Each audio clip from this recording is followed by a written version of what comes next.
Listen, I really wish I could like laugh at the Gavin Newsom memes and just feel more positive emotions when I see examples of people fighting back against this fucked up situation we're in. I wish I felt more, yeah, rah, rah, rah, stick it to them. But I don't, because I think my problem is that my pet peeve is catastrophes that could have easily been fucking avoided, for which the solution was clear. I see military members standing up and being like, we're not taking orders from this tangerine, we're not doing that shit, no way. Took an oath to the Constitution, not him. People out here being like, oh, we're so proud of them, we're so proud of our troops. Good on them for doing the right thing, they're doing the right thing. They shouldn't have had to ever fucking do that. I'm a veteran. Do you know what that's fucking costing them? You know what it's fucking costing their families? Yeah, no shit, they're doing the right thing, and I'm glad that they are, and I'm proud of them too. Some of them are doing that because some of the people that are praising them for doing that wouldn't vote to make sure that they didn't have to do that. Actually, they were very clear. They wanted a situation in which military members would be forced to make this decision so that they could play out their revolutionary fantasies through them. You get to watch it like an inspirational Jerry Bruckheimer military movie and walk away inspired. They don't get to do that. The consequences they may be facing, you would probably take yourself out if you were told that that same shit was coming to you. I see people making their little revolutionary t-shirts and stickers on TikTok shop set to Paris Paloma's labor. It pisses me the fuck off because that's what some of these fucking people wanted.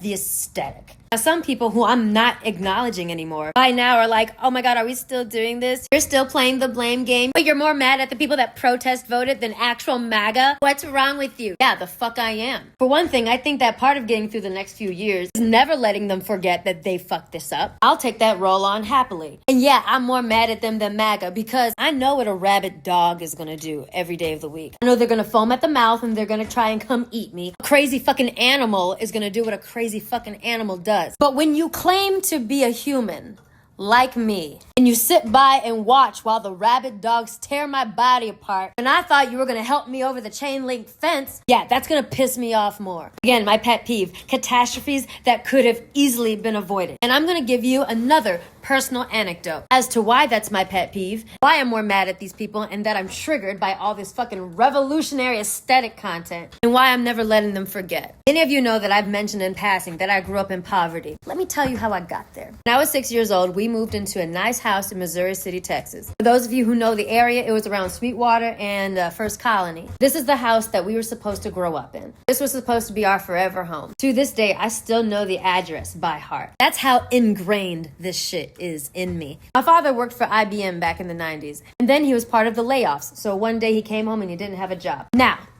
he could have gone and gotten another job. I've been saying it for years, fuck my dad forever, but he was a smart guy, probably a genius. He hadn't even finished college and he was a computer genius. And that was a big thing in the 90s because nobody knew shit about computers back then. It was new. He could have easily found another job. He had even said in the past he could have easily found another job. But instead, he decided he wanted a rags to riches story. He decided he wanted his story to be like the pursuit of happiness. While he still had a wife and 2 kids, both autistic, depending on him. But he wasn't satisfied with himself and his life up to that point. And he needed some chaos to make himself feel important, like he was overcoming something. So he decided, I'm never gonna work for anyone again. I'm gonna start my own multimedia company. And surprise, surprise, we lost the house, bankrupted, savings emptied out. We moved into that house when I was 6 years old. By the time I was 8, the home that was supposed to be our forever home was snatched away. We were homeless, living in motels. For those of you from Houston, in-town suites off of Highway 6 near Briar Forest, Westheimer, all that.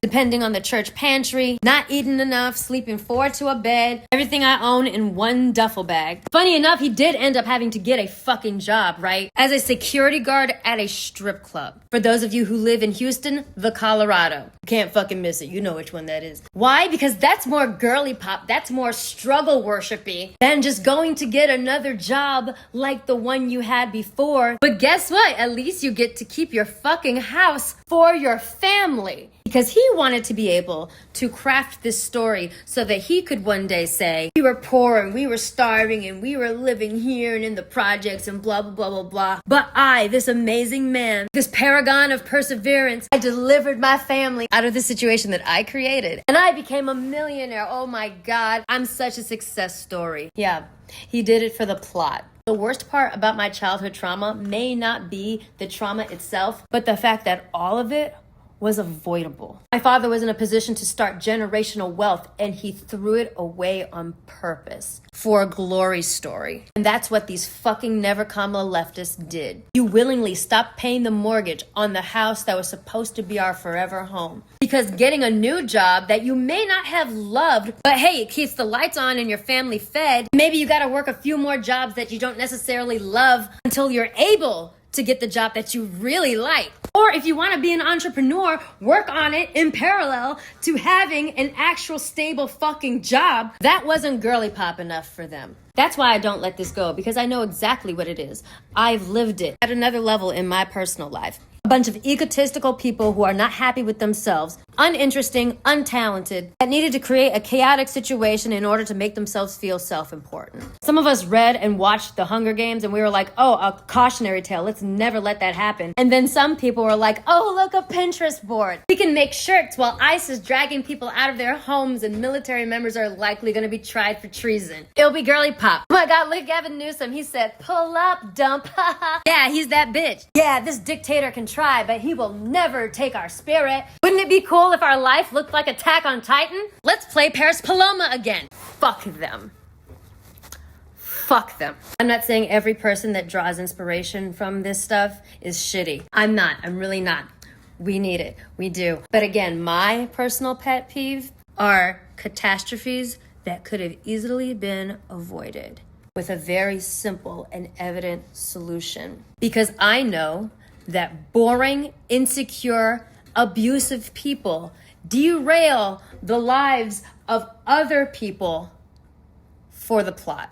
It's my life story. That's why it makes me so mad. And that's why I'm gonna be the one to never let them forget. I've already had an anime protagonist backstory. I don't need more in my 30s. But they fucked that up. So now you get to never stop hearing from me. Congratulations.